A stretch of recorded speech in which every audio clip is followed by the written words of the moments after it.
If you were alive during the 2000s hardcore scene, you might know Terror's name. They're probably one of the biggest bands of that era. And I got the recommendation of their debut EP, Lowest of the Low, or more so the reissue, because I did listen to the reissue of this from Anthony Fantano himself, as an essential album for any hardcore punk fan. As a self-proclaimed hardcore fan, even though I haven't listened to much hardcore in my life, I just had to check it out. And it's not as perfect as I thought it was when I first listened to it, but it's still really good and solid. Terror is headlined by hardcore staple Scott Vogel, who was previously a member of Buried Alive and other famous hardcore bands throughout that era.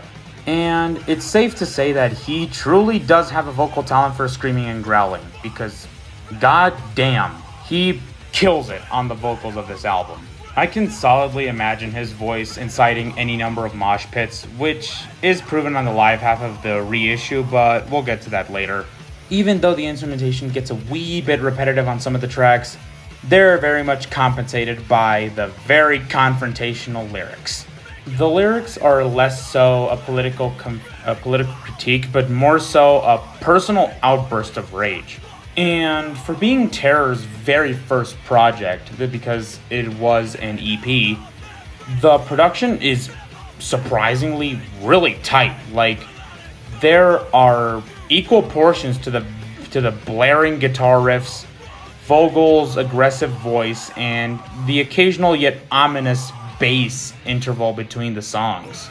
The lightning fast tempos on the first halves of the songs, and followed by the sudden change of pace around the midpoint of most of these tracks, make the experience a little bit redundant, but they're still very much enjoyable nonetheless. Like, Lord, Nick Jett's insane drumming really kind of carries this record.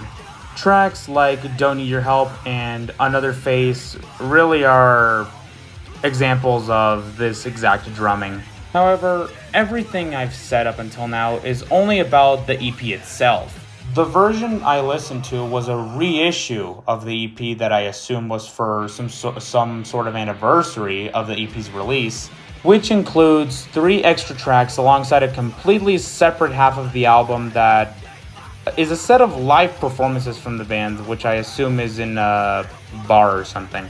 The extra tracks are fine, but the live half of the album was where it started to lose me a little bit. Live albums usually make sure every part of the song is audible, but for how powerful Vogel's voice was in the studio portion of this EP, or reissue, his voice is barely audible in the live performances, which make them a little bit underwhelming.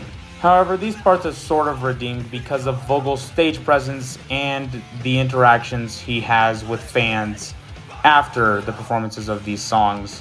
And the dialogue can be kind of predictable, but it doesn't stop the energy from being ridiculously infectious. But yeah, most of the vocal performances are inaudible. Like, fuck's sake. The live performance of Another Face really was not really pleasant. Another point that kind of drags the album down is its instrumentation. Don't get me wrong, it's still very frenetic and enjoyably fast, but after half an hour of listening to it, I'm kind of checked out of the sound.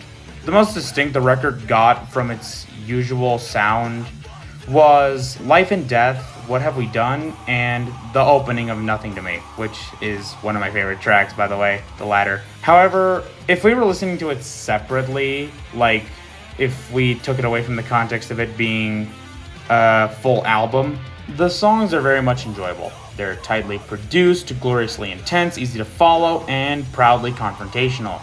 I imagine the original EP played a large part in the genesis of metalcore and brought one of the biggest voices in beatdown hardcore into the world.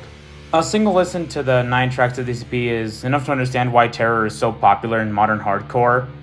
And while yes, the live performances started to lose me a bit, their energy on stage, and both in song and whilst engaging with the crowd, saved that aspect. Overall, while I don't think this is as perfect as I thought it was when I listened to it, it is still very much an enjoyable EP, which is why I give it an 8.5 out of 10.